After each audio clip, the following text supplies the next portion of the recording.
Hey guys, just wanted to show a video today breaking down this kind of heavily customized Microtech Ultratech. This is one of the counter bodies.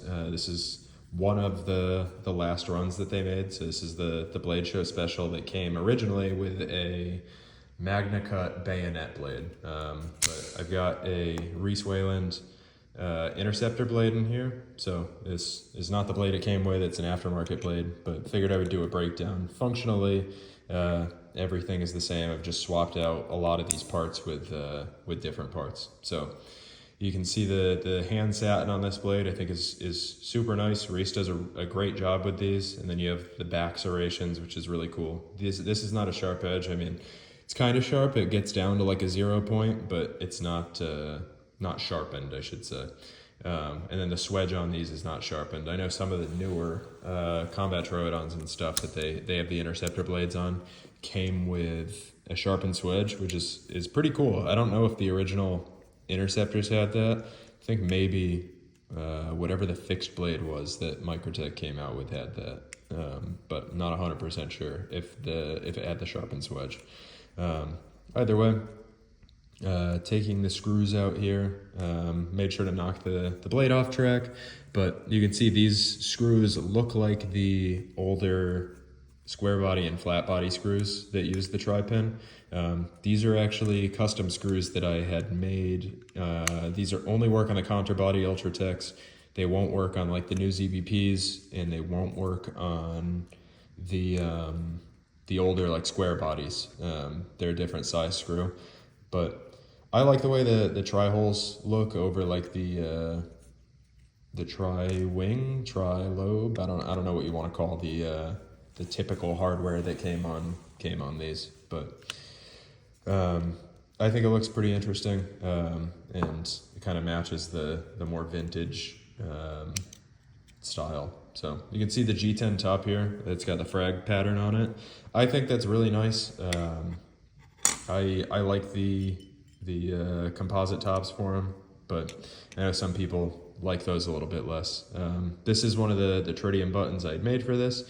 You can see you got a couple notches here. So some of the old, like I think it's the UTX 85 and the Daytona, use this forward slot.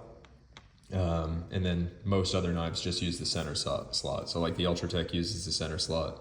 And then internals wise, we have this little tab. Now Microtech has done a couple revisions of like how this interface works. I know some of these have holes, some of them have slots, some of them are a solid piece.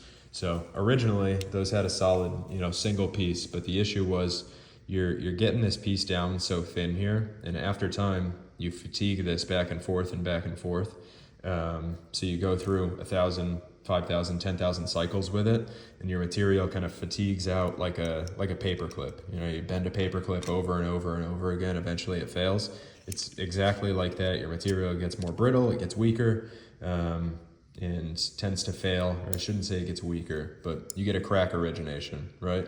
So you get a crack that starts to form, and eventually that crack propagates through, and you get the stress in that piece to a point where it fails. That is actually what happens. So stop pin comes out, that interface is in this blade really nicely, and then the blade just comes out. So again, this is a Reese Wayland blade. He does a great job on these hand satin ones. You can see really nice, all in a row, and super clean looking. And tolerance wise, I mean, this is exactly the same as the standard Ultratech blades. So pretty sweet. I think my only complaint with these older designs, and I mean, it's really like most OTFs in general, is you get this burr that forms up here because that stop pin is repeatedly slamming into that slot over and over and over again. So really, like, I don't know, aluminum might not be the best choice for one of these chassis. Might want to use a harder material or use a steel insert or something, because slamming steel into aluminum over and over again, especially type 2 anodized aluminum like this, where it doesn't have the increased surface hardness, is gonna ding the crap out of it over and over again. So that's just a little like design thing. Typically you want to avoid slamming metals into each other if you can at all. But in a mechanical function like this, there's only so much that you can do to circumvent that. So I know you guys have all probably seen, I forgot to put the stop pin in. That'd be a bad day, huh? Anyway, I'm sure you guys have all seen the inside of OTFs a million times. I mean, basically everything is the same. There's almost nothing new. I think the ZBP is the only thing, along with the deadlock, of course, in recent memory that's been kind of a real innovation. OTFs. If you guys have any interesting ones as far as like double action OTFs, let me know, because I'm always interested to see different mechanisms, different ways people are doing things, and different just executions on the same old idea. Because at the end of the day, almost everything is exactly the same, and there's like very minor details that differentiate it. Even with like the zero blade play mechanism that Microtech's using, anybody with a pair of eyes can see that like it's identical in many aspects to what Hawk is doing. So you have that same conical tapered stop pin that is interfacing with a negative of that face and jamming it up against another surface, and you know it's constraining the degrees of freedom the exact same way as the Hawk is. And really the only difference there is that Hawk has a liner doing it in his, right? And Microtech has it built into the body of the knife itself. And I think pros and cons to each, right? Doing it in the body of the knife, you can probably get a thinner overall knife package in all likelihood. But the con there is you're slamming a steel face into aluminum over and over again. Like I just mentioned, that's beating the hell out of the stop pin track in this knife.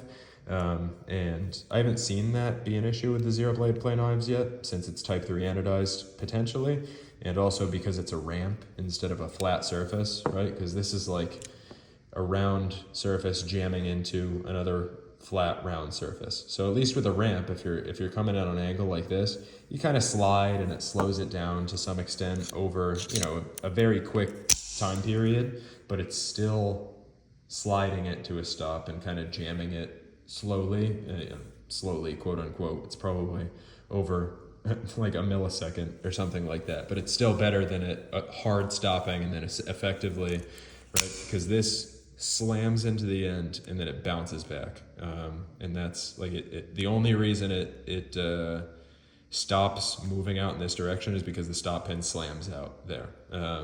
So it's just slightly different as far as a physics perspective and the overall like force that you're deforming everything with.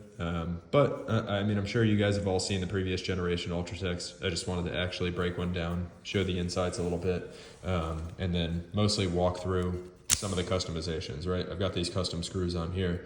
These are stainless. I didn't end up going with titanium in these, mostly because I don't know, I'm not going to anodize screws any sort of color. And I did DLC on a bunch of these screws too.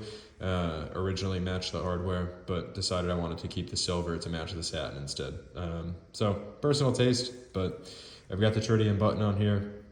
So this is DLC coated, and then I've got the blade from Reese on here, which I love. I think it's a super clean blade, very cool, and I don't know, I like this build. I think it's a cool customization of the Ultratech, and it's got a lot of the details that I prefer, and I'm sure you guys have heard.